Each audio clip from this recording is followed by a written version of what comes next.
James, it's great to have you with us. It's good to be here. Good to see you again too, Dave. Good to see you.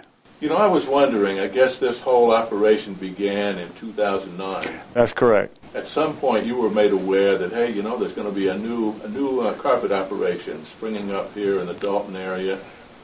If somebody would tell me that, I wouldn't hardly believed it. It is unusual to probably have a company growing as fast as we've been able and been fortunate enough to grow in an economy and probably an industry that's not necessarily growing. So it's very unusual, and we understand that and never forget that we are in a fortunate situation. Well, to find the niche like you did, I mean, that obviously is the key, and to hone in on that and be able to put all this together was quite a move. And that certainly, it was a lot of foresight of people that a lot of that was done before I joined the company. As you know, I've been here about 16 months. Danny Freeman and his group really bringing the plants up out of the ground got to be commended, and obviously our ownership had the foresight to say polyester fiber, more specifically solution dyed polyester, is going to be a real growth opportunity in the industry, and it looks like that hunch has paid off. I would say so. Now give us the timeline from the beginning at this point. I mean, I know there's an operation down in Calhoun. We're going to talk a little bit later about some of the new operations going up here, but sure. Give us a timeline, and I'm wondering if the vision changed as you move forward. Well, I don't know. I really can't speak a lot to some of the vision and how the vision may have shifted since I wasn't here. So I can tell you that the first operation was in Gordon County in Calhoun, and that's our first of what I'll call our large footprint plants. And it started in mid-2009 and went through several phases of expansion. So we didn't, to that point, I know that the thought was not that this company was going to get as large as it is, as fast as it is. So one phase of expansion was started, and then it was doubled. And that plant really went through three separate expansions. Then it was kind of, the footprint of that was built out. And then we came up to Dalton and started a second, what I'll call large facility in Whitfield County. And that plant has gone through three phases of expansion, the last of which is just getting completed this year. So we've been in a constant expansion mode really since we started.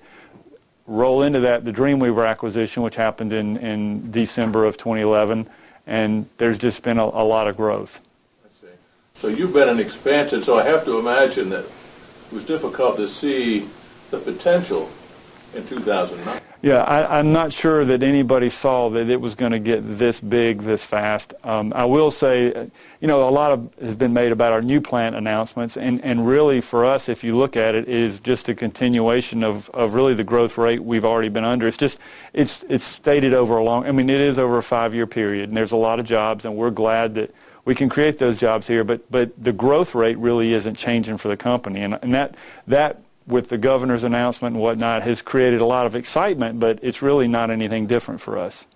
Talk about the growth rate. Obviously starting off at zero, and you know, some pretty healthy numbers. Talk about that in terms of square yards and volume. Well, you know, probably one of the things that we're probably most proud of is job creation. So I'll kind of stick with employees, because employees follow sales and yards and those type things. And there's estimates in trade magazines about what we're selling. I'll let you decide whether those are accurate or not. But the Calhoun facility, when it was built, finished up, had about 650 employees.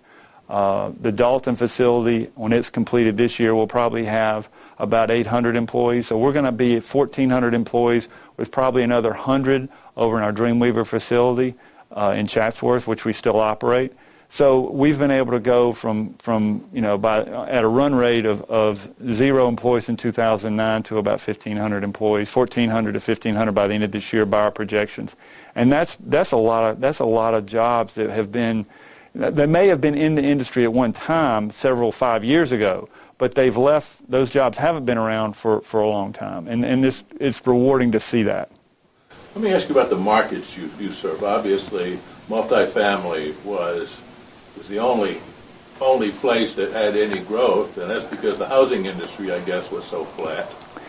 Talk about honing in on that and how that's developed. And we certainly started with what I'll call a multifamily focus, and our engineered floors selling division. which is also the name of the company. But that selling division really primarily focuses on wholesalers, distributors, and then the multifamily market segment. And those are large roll buyers generally, and that market is served by that. The benefits of solution die really became really apparent to those guys in a really fast way because they saw the advantages they had with it. That kind of promoted some of the growth and how we were able to grow so fast is when people saw the product and what it can do, they really got excited and wanted to get more of it. We coupled that with our retail expansion into the Dreamweaver brand and some box expansion. We are a supplier to 2 of the boxes. And those 2 separate divisions have both experienced growth. In fact, our retail growth, particularly with what we're doing with the new products, is probably one of the fastest growing brands we have within the company on a percentage growth basis. Dreamweaver has really done a phenomenal job. Melvin Silvers and his team over there have really hit a sweet spot on what they can offer a retail customer as well. So the real key was both in the multifamily sector and in this great residential sector was the light bulb going off in people's heads about solution dyed of polyester. Solution dyed polyester gives you different advantages, particularly in the way you can combine yarns together and get what we call tonal solids. We see consumers looking for more and more of, I want a carpet that's going to hide soil, but I don't want a traditional multicolor with a big pattern on it. I just want something that basically has a very natural kind of feel to it. And the solution dye, you can do that. It's very difficult to do that in piece dye. I won't say you can't do it, but it's more difficult to give that salt and pepper kind of effect. And that's really that's a large percentage of some of the growth we're doing in Dreamweaver is those tonal solids that we sell. As a product development guy, you're really enjoying this. I am. It's interesting in my current role as assistant to the chairman. I'm not as involved in product development as I used to be, but I can admire what Melvin Silvers heads up our product development efforts, and he does a phenomenal job. And Melvin is pretty patient. I'll kind of jump in there occasionally with an idea, and he's very patient to run that idea. Some of them work, some of them don't. But it does give you more paintbrushes to play with. If you're a product development guy, this is a great place to work. Well, I guess with your title, you're kind of a moving, roving guy. I do sort of bounce around and try to fill, one of my roles here is to fill any gaps we see in the company and try to deploy resources and when we're growing fast, those gaps will develop and we go find them and fill them quickly.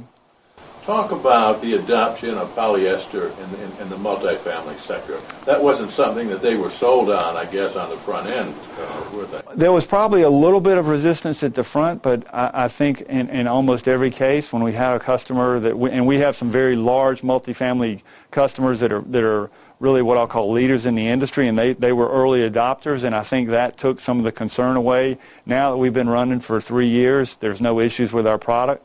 I would say polyester in general, though, in the whole carpet industry, last year was the first year since 1956 where polyester fiber was the largest fiber in residential, period. So it's not just multifamily, it's in retail, it's in really every segment, even in the boxes. Polyester is just making tremendous inroads, and it's a good polymer and it offers a good value, and I think those two things are, and solution dye puts a whole nother layer of on top of that. So if you say what's the fastest growing fiber, no question it's polyester, and within that segment, what's the fastest growing segment of polyester is solution dye. I got the impression on the front end that value, it's a value product, and that was what got it in the door. Is it still looked at as much as a value product as it was early on? Not today. With the benefits of solution dye, particularly with the Pure Soft Cashmere, our new styles, the softness and the finish and the feel, the luster of the fiber is very different than nylon. It just has a very, very soft coloration. We're not, our Pure Soft Cashmere products are certainly priced competitively, but we're not being questioned on this is a value fiber, so it needs to be priced that way. Those discussions are really not anything we even get into now.